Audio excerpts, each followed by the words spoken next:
Salut à tous, je suis avec la légende, Rémi Ngono. Alors, c'est une petite chronique qu'on va commencer aujourd'hui. On va voir comment ce que ça va donner.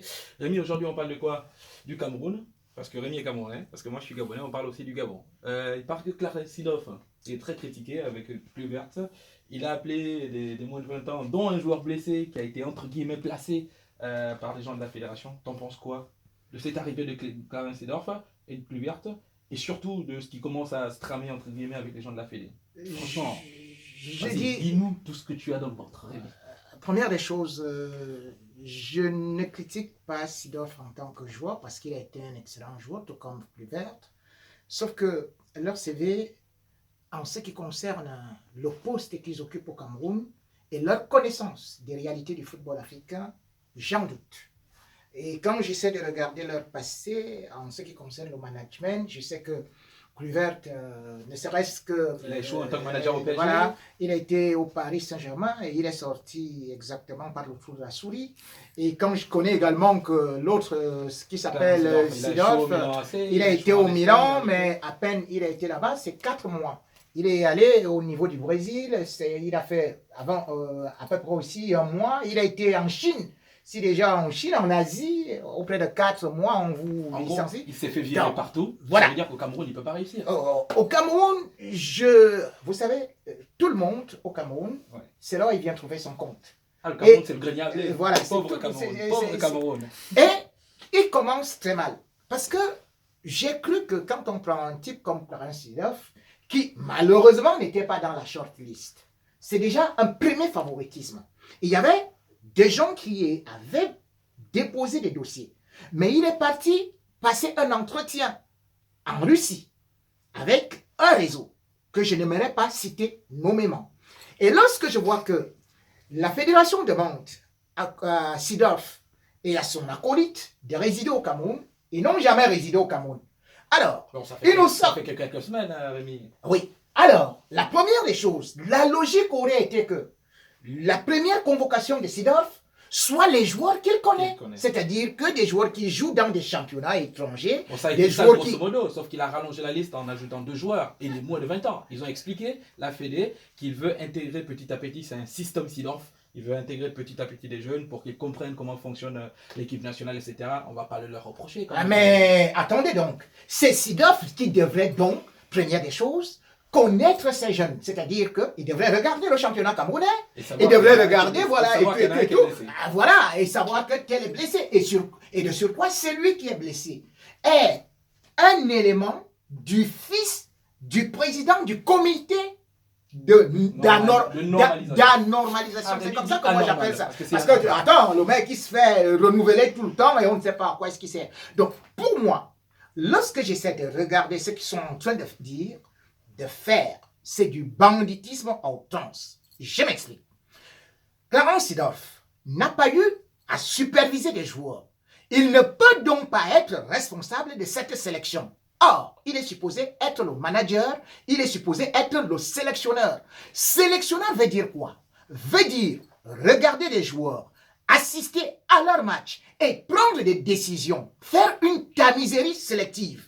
Ce qui signifie que il devrait prendre les meilleurs joueurs de l'élite 1 du Cameroun, c'est-à-dire le championnat de première division, et dire que je prends le meilleur. Or, il se trouve que il a pris un attaquant qui n'est pas le meilleur attaquant du championnat camerounais, dont le meilleur buteur est à 21 buts. Il a pris un milieu de terrain qui se trouve ne pas être le meilleur milieu du terrain du Cameroun, puisque le meilleur milieu du terrain du Cameroun, lui, il a été abandonné alors qu'il a délivré 12 passes décisives et a inscrit 6 buts. Il se trouve qu'il a pris un défenseur. Comment pouvez-vous prendre le défenseur qui n'a pas joué depuis 3 mois, qui est carrément couché et qui joue ses jeux vidéo et qui devient le meilleur. Donc, or, on se retrouve avec des professionnels tels que Nicolas Nkoulou, qui actuellement exerce à Torino, en Italie, et qui a des prestations dignes de ce nom. Vous ne le prenez pas. Qu'est-ce qu'on veut cultiver? La méritocratie ou la médiocratie? Quelle qu'est-ce qu'on veut montrer quand on dit qu'on choisit des jeunes? Je veux bien qu'il y ait des jeunes, mais on ne peut pas prendre des jeunes enfants pour aller jouer dans une catégorie alors qu'ils ne sont pas déjà meilleurs dans leur propre catégorie. On devrait prendre ces enfants-là qui, s'ils excellent, on peut dire qu'ils viennent faire un stage parce que l'entraîneur a eu à superviser d'autres. Mais pas qu'on vous donne un nom dont vous vous rendez compte que ces enfants-là sont liés à un agent de joueur, lequel agent de joueur lui-même est un ami de Samuel Eto'o. Et Samuel Eto'o qui lui-même est l'ami du président du comité de normalisation. Et c'est comme ça que Seedorf est aussi arrivé. Et du coup, je dis donc, attendez, ça pue le favoritisme, ça pue ce qu'on appelle le népotisme, ça pue ce qui est, ce que je n'aime pas de l'Afrique. Je veux une Afrique qui est juste, une Afrique qui connaît les talents, une Afrique où on ne passe pas par des sous-bassements et toujours par des négociations ténébreuses. Je suis contre cela et c'est pour cela que je dis que l'équipe du Cameroun ne peut pas continuer sur cette lancée-là où il faut toujours positionner les pions, les rejetons. Il faut revenir donc aux bases et aux préceptes. Il faut donc penser que le Cameroun a encore du travail avant la CAN. Alors Rémi, il est chaud Rémi. Allez, parlons un tout petit peu du Gabon parce que la vidéo ne doit pas durer plus de 15 minutes. Aubameyang, tu sais, ça fait plus de 84 semaines qu'il n'avait pas joué au Gabon avec l'équipe nationale du Gabon. Après le match contre le Maroc, au Maroc, il avait décidé de ne plus venir à l'équipe nationale du Gabon parce qu'il y avait des problèmes d'organisation, parce qu'il y avait des soucis des primes, etc. Ensuite, le mec, il a terminé à Dortmund et à Arsenal, et là, il a décidé de revenir contre le Burundi, les Hirondelles.